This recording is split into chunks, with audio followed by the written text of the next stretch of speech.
Okay, we're here with Baby. Now, Baby was the name given to this motorcycle by the guy I bought it from. Now, this is the oral history of the bike.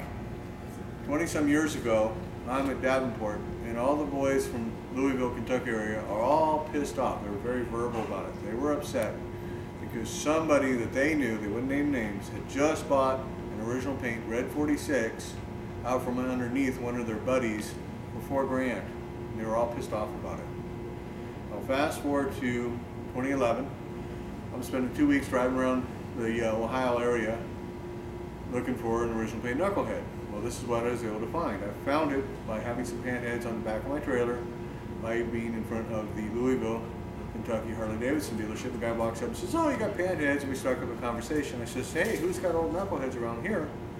And he says, "Well, if anybody knows, go talk to Hippie, blah, blah, blah. You know, this is the name of his shop, and he's over this way over here." So it was not 10, 15 miles from where I was. And I went over to see Hippie. He was right in the phone book, looked him up online. Said, "Hey, I've got these bikes with me. Let me come meet you."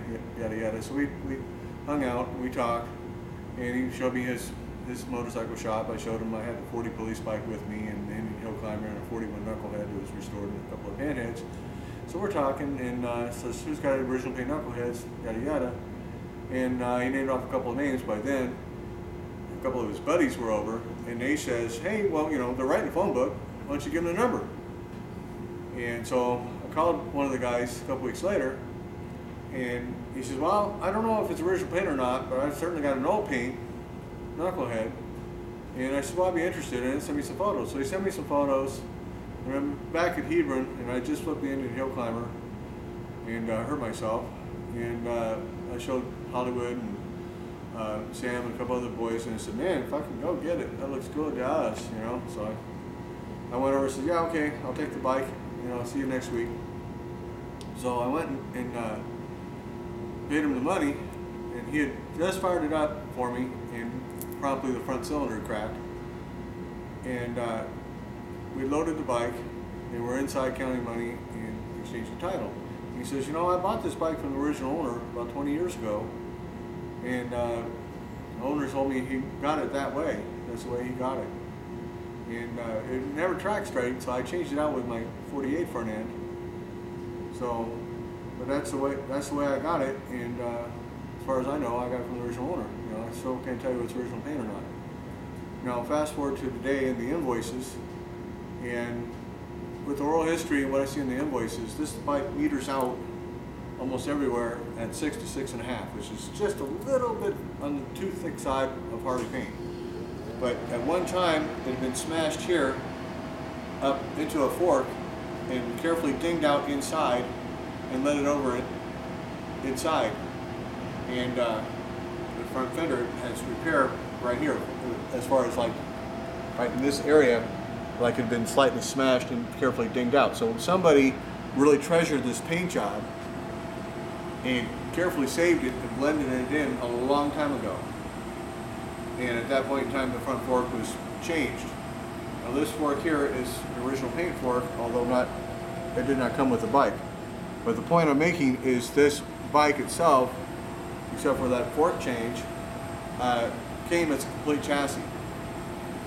And I've had lots of 46s. What I've never had in my possession is what appears to be a together chassis with a together motor that we can trace all the way back. And this is the point of this video. This is what I'm going to show you. This is the first time I've seen this.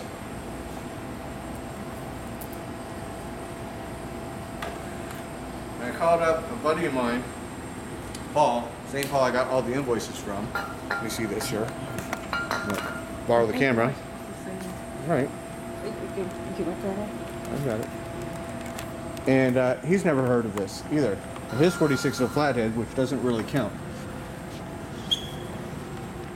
Oh, what we have here are matching belly numbers: 463015A and 463015A. And here's our motor number: 46FL2808. Now, I've never seen an A.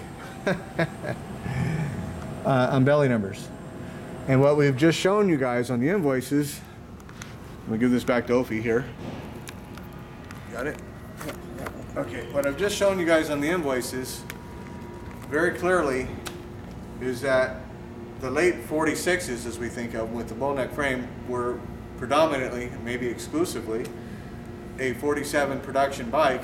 So they used a 47 frame, a bullneck frame, and offset springer, but still needed to make their 46 for their customers because they'd accepted the build. So it came with 46 cases and 46 tanks, but with a 47 chassis. And this number here at the bottom on this original chassis implies at this, by this time, okay, this is 1808 off the floor, but Harley Davidson knew that this was going to happen. Why else would it have an A? I've never heard of it before. I've never seen it before. Everybody's got these original paint bikes. Who the hell drops their belly pans like I just did? Nobody. Nobody. If you got a chopper, the history's been lost. We don't know. They made cases. They made stamps. A lot of this stuff got renumbered as motors blew up. Never seen it or heard of an A, ever. If any of you guys have heard of this before, you know, if you got an original paint 46, drop your belly pan. Let's see what you got. Let's see what you got.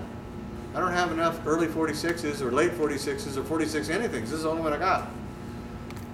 So let me know. Write me. See you guys.